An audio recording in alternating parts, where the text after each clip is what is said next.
Howdy, y'all. I am Adam, the Renaissance Nerd. It feels like today that we live in a world where nothing is new. Everything is a reboot, a rehash, a redone, a reimagining. Because, let's be honest, Western entertainment as a whole is creatively bankrupt. Anybody who has any seed of creativity has been gate-kept out of SJW Hollywood, SJW Entertainment. They don't want our free-thinking, individualistic ideas because we're not tapped into the hive mind. We don't care about their social justice warrior, virtue signaling, identity politics agenda. We want to tell good stories. So whenever you hear right now that a favorite show, a beloved franchise, you hear the word reboot, remake, oh boy, your antenna will go up because we fear wokeification of the things we loved. The Babylon Project was our last, best hope for peace. Ground up Babylon 5 reboot being developed for the CW by J. Michael Straczynski. J. Michael Straczynski created, showran, wrote the original Babylon 5. This is the actual man who did it, who had a dream to tell a near perfect story for the first 4 seasons of Babylon 5. We're not going to talk about season 5. We're not going to talk about the movies. We're not going to talk about the spinoff. We're going to stay focused on those first 4 seasons. He had a plan, he had a vision, and he told it. You may not know it. I may not have detailed it on a video before. I may only have talked about this in the forums or on forums. I have, of course, seen Babylon 5. I was there for the original run on broadcast television. I watched it from beginning to end. I watched the movies. I watched the spinoff. And I watched it over and over and over and over and over and over again for years. And I've seen it so many times, including just about a year ago. I watched another full watch from 1 to 4, and I blew off season 5 because I knew what was coming. I've seen it so many times that while I acknowledge and still say that it is an excellent show, I personally have no further use for it. I have no attachment to it. It's got nothing new for me anymore. I'm not deriving any sort of thrill when I watch it because I've just seen it so many times. It really is, to me, you're playing to a worn out audience who wants something new. I want something different. That doesn't mean it isn't good. As I said, it is still an excellent show had an excellent cast and had a mission to tell, and it told it. So why are we rebooting this? Why are we rebooting this? According to the Hollywood Reporter, modern reboot, red flag. Anytime you see the word modern attached to anything being developed, fear it. Everything woke turns to shit. Red flag, fear it. Modern reboot of the classic sci-fi series is in development at the CW network. The potential new series is being developed at Warner Brothers Television and will be written by the original show's creator and showrunner, J. Michael Straczynski. Okay, that is a good sign, but that's not enough for me right now to not feel worried. In addition to his work on the shows such as Sense8 and Oscar-nominated 2008 The Changeling, Straczynski is also known for Marvel Comics' The Amazing Spider-Man. The new series is reportedly part of an initiative by Warner Brothers to leverage the company's existing IP to help it stand out from the other broadcast network streaming services. I think that's a horrible way to go.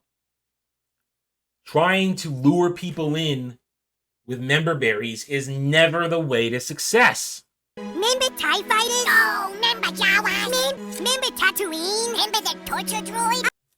The new series will once again tell the story of Babylon 5, a 5-mile-long space station located in neutral space that was designed to maintain the peace between the most powerful spacefaring races in the galaxy. The show will focus on the space station's human commander, John Sheridan. All right, we're going right in to Sheridan now. That's a definite change. Who is portrayed by Bruce Boxleitner in the original series, as he tries to work together with species such as the Minbari, who previously brought humanity to the brink of extinction, as well as the Narn and the Centauri, who have been at war with each other for generations. Already overwhelmed with handling the galaxy's existing conflicts and prejudices, Sheridan is tasked with bringing each of these races together to face an ancient enemy that threatens them all. The Shadows. Oh, big surprise, big spoilers. We know the story.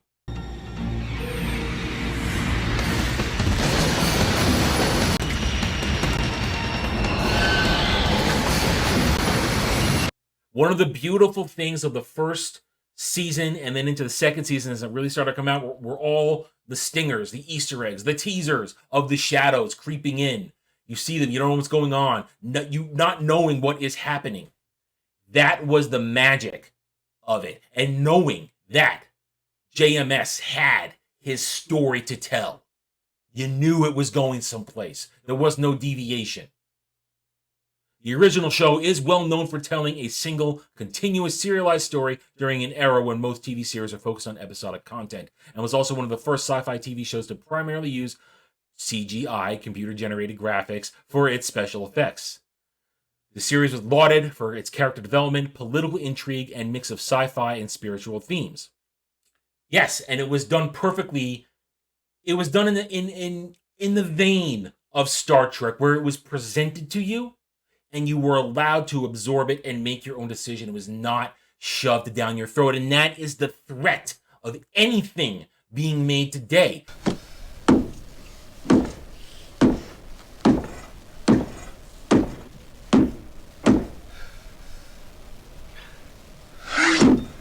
They're going to shove it down your throat and tell you you're wrong if you think the other way. That is the fear. I don't know anything about Straczynski. I don't know his politics. I don't know if he freaks out on Twitter. I don't know if he has bent the knee in any way, shape, or form in the past several years. So I cannot comment on his mental space going into making this show as to then why is he doing it. And I would be worried going into this if we consider the wokeification aspects. Politics was a major part of the original show. Modern politics, it would destroy it. Look how they massacred my boy.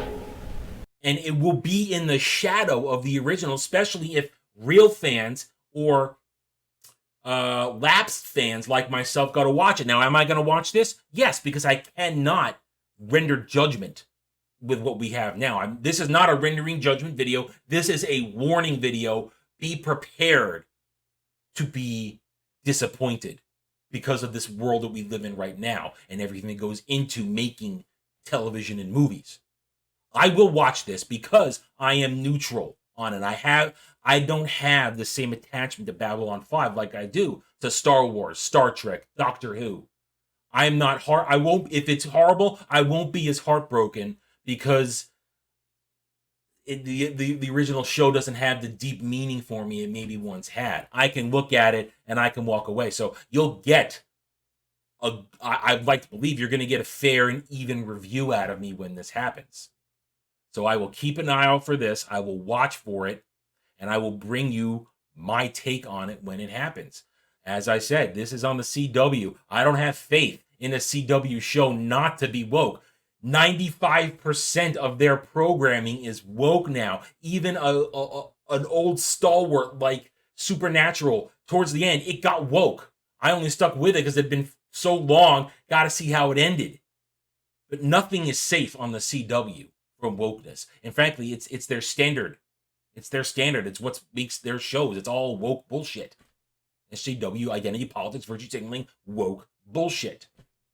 Babylon 5 reboot, even with JMS involved, don't feel happy about this. I'm sure if you are a real fan, if you are an old school fan of B5, are you excited for this? Are you excited? Me, I'm nothing. I'm just simply saying, be warned. Do not expect this to be something you are going to fall in love with in the vein of the original. Because even with JMS involved, who knows how much power he really has to make this a revived classic instead of just another reboot to trash something that is still beloved. All right, I'm done. Thank you for watching this video. If you enjoyed it, a like would be appreciated. If you're new here, I invite you to subscribe to my YouTube channel. Follow me on Odyssey. I'm here to give you straightforward, unvarnished opinions, not here to please everybody, here to earn your trust and support to return escapism to entertainment. Try to make a couple videos every day, so hit that notification button. If you like what I'm preaching, then share my videos and comment. Real comments are great. I like to hear from normal people. Even if you disagree with me, we can have different opinions. We are not SJWs who are cowards behind keyboards. And if you don't pay attention to them, they have no power. So thank you again for watching. Take it easy. Thanks for watching, everybody. I don't do Facebook. I will never do Twitter. If you want to reach out to me, just email me. It's purely for this channel. I will not miss your communication. Check me out at the Geeks and Gamers forums under @ROAS. Join me in conversations there, among many others. And I'm now on Odyssey at The Renaissance Nerd. Follow me there as well. Help us keep fighting to return escapism to entertainment. Thank you again for watching. See you next time.